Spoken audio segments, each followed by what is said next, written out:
안녕하십니까. 매일 눈으로 세상 여름을 읽어드리는 와이타임 정세 분석의 추국일입니다. 중국의 슈퍼리치들이 대거 시진핑 정권과 결별하면서 본토를 떠나고 있습니다.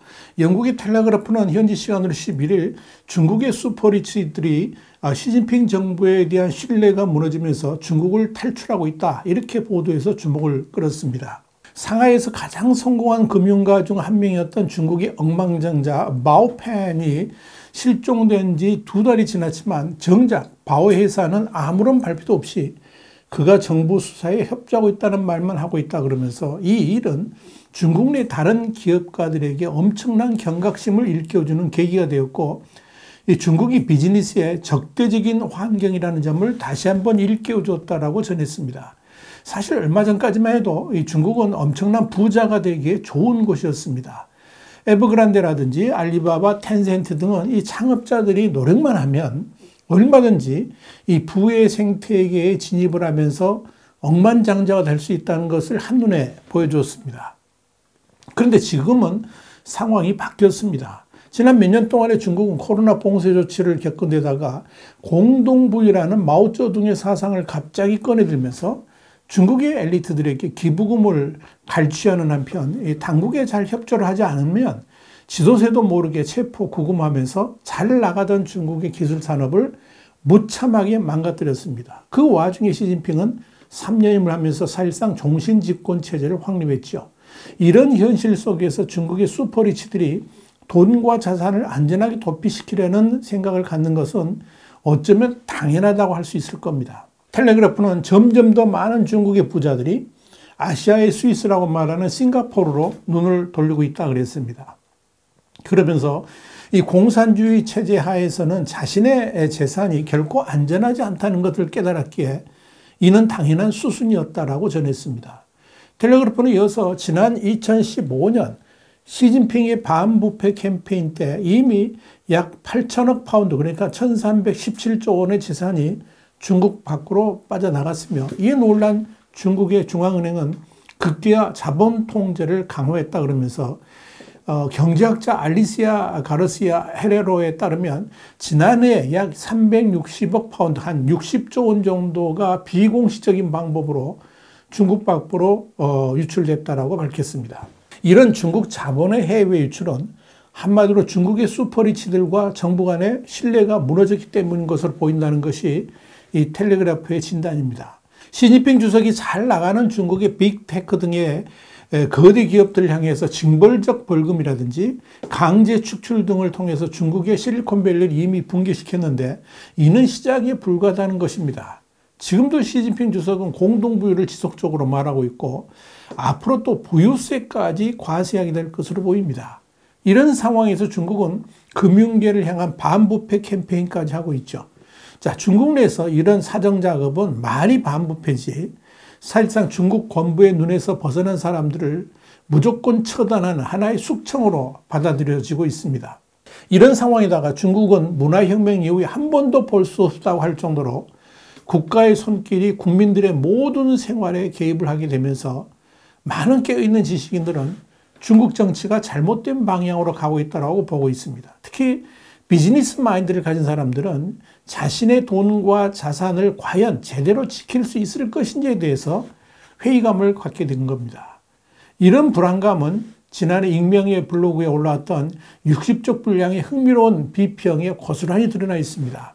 이 글의 작성자는 중국의 정치 엘리트들이 공포에 질려서 국가가 파산당하기 전에 자본을 빼내려 하고 있다 그러면서 시진핑 주석에 대해서 매우 날카롭게 비판을 했습니다.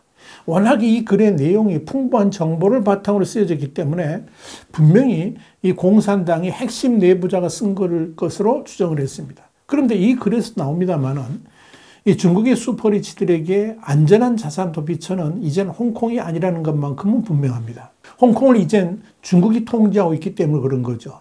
일국 양제가 무너진 홍콩은 이제 더 이상 안전하지 않다고 판단하고 그때부터 많은 슈퍼리치들이 자산을 홍콩 밖으로 이동하기 시작했습니다. 그것이 바로 싱가포르입니다.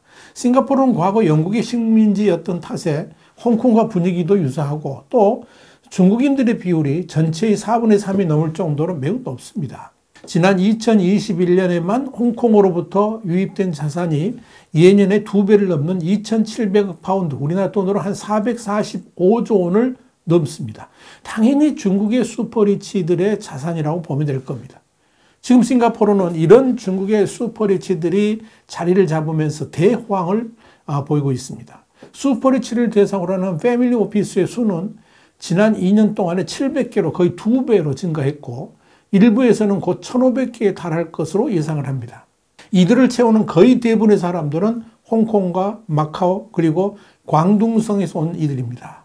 영국의 파이낸셜 타임스에 의하면 바오판 회장이 실종되었을 당시 그도 일부 자금을 싱가포르로 옮길 준비를 하고 있었다고 합니다. 그러나 그는 그 시기가 늦었던 겁니다. 그러다 보니까 지금 중국 당국에서 실종된 상태가 되어 있는 겁니다. 이를 본 중국의 많은 슈퍼리치들이 바오 회장과 같은 실수를 하지 않기 위해서 철저한 자산 도피를 준비하고 있을 것이다 하는 것이 텔레그래프의 분석 내용입니다. 자, 흥미로운 것은 이 중국이 제로 코로나 정책을 폐기하면서 리오프닝을 한 것이 슈퍼리치들의 해외 도피를 부채질하고 있다는 점입니다.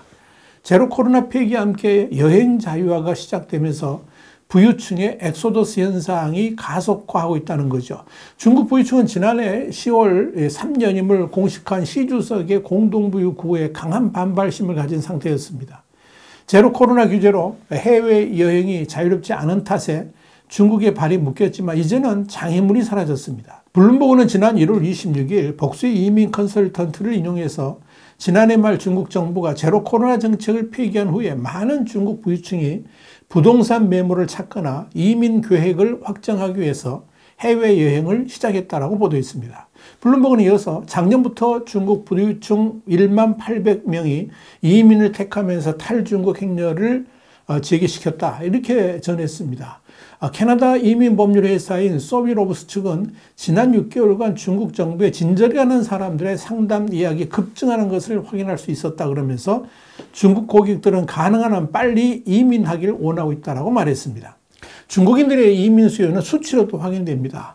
중국이 해외 입국자 격리 조치를 전격 폐지한다면서 방역 국경을 개방한 이후에 중국 소셜미디어 위치에서 이민 검색량은 곧바로 5배 이상 증가한 1억 1,070만 명으로 집계가 됐습니다. 또 부동산 기업 IQI에 따르면 지난 1월에만 중국인의 해외 부동산 매수 문의는 지난해보다 55% 늘었습니다. 블룸버그는 중국은 엄격한 자본 통제를 가하는 나라이고 중국인들은 매년 5만 달러 상당의 위안화만 외화로 바꿀 수 있긴 하지만 이런 제약에도 불구하고 여행 재개만으로 자본 유출이 급증할 수 있다고 분석했습니다. 눈여겨볼 대목은 이렇게 해외여행과 이민으로 달러 수요가 늘면서 위안화 가치의 하방 압력이 가해질 수 있다는 점입니다. 이에 대해서 프랑스 투자은행 나틱시스의 알리시아 가르시아 헤레로 아테 담당 수석 이코노미스트는 코로나19 팬데믹 이전에 중국 부유층의 이탈로 연간 약 1,500억 달러, 우리나라 돈 한 185조 원의 자본 유출이 발생했지만 올해는 해외 이민 수요 등으로 이 금액이 더욱 늘어날 것이라 그러면서 중국은 올해 대규모 자금 유출에 직면할 것이며 이는 위안화와 경상수지에 압력을 가할 것이라고 예상을 했습니다. 천주 홍콩대 금융학과 교수는 올해 수백만 명의 중국인들이 해외여행을 한다면 중국이 보유한 외환 보유액이 수백억 달러 줄어들 수 있다고 말했습니다. 이어 그는 코로나 규제로 지난 3년간 발생하지 않았던 관광 유출액이 올해 1,000에서 2,000억 달러에 이를 수 있다 그러면서 자본 유출은 위안화에 하방 압력을 가할 수 있지만 중국 중앙은행인 인민은행이 개입에 나설 수 있다 이렇게 덧붙였습니다. 자, 여러분, 이렇게 중국의 중산층들까지 탈중국에 나선다는 것은 그들의 비빌 언덕이 되어줬던 자유경제 질서가 완전히 무너지고 있다는 의미일 것입니다. 심지어 글로벌 기업들이 중국에서 생존하기가 쉽지 않을 정도로 국수주의적이고 배타적인 정책이 시진핑의 중국 공산당에 의해서 시행되고 있다는 뜻이기도 합니다. 한동안 세계의 공장으로 불리면서 글로벌 기업과 자금, 인력을 끌어들였던 중국이지만 최근 몇 년 새 중국에 대한 투자 매력이 빠르게 줄어들고 있죠. 이에 대해서 월스트리트저널은 비록 중국 지도부가 최근 열린 경제공작회의에서 2023년 경제를 안정적 성장을 최우선 기조로 운영하겠다는 의지를 확인하고 이 경제구조 개혁이나 분배를 중시하는 공동부유 정책은 속도를 조절할 것임을 시사했지만 차이나 엑소더스가 이미 하나의 큰 흐름이 됐다라고 진단했습니다. 중국은 이렇게 날이 갈수록 매력을 잃어버린 나라, 희망이 사라진 나라로 추락하고 있습니다. 이 모두 중국의 전통을 완전히 깨버린 시진핑 3년임 독재로 인해서 빚어지는 일들입니다. 이렇게 자국의 엘리트들에게 마저 버림받는 중국, 그런 나라에 뭔가 기대를 건다는 것 자체가 사치일 것입니다. 이것이 지금 중국의 모습입니다. 와이타임 정세 분석이었습니다. 감사합니다.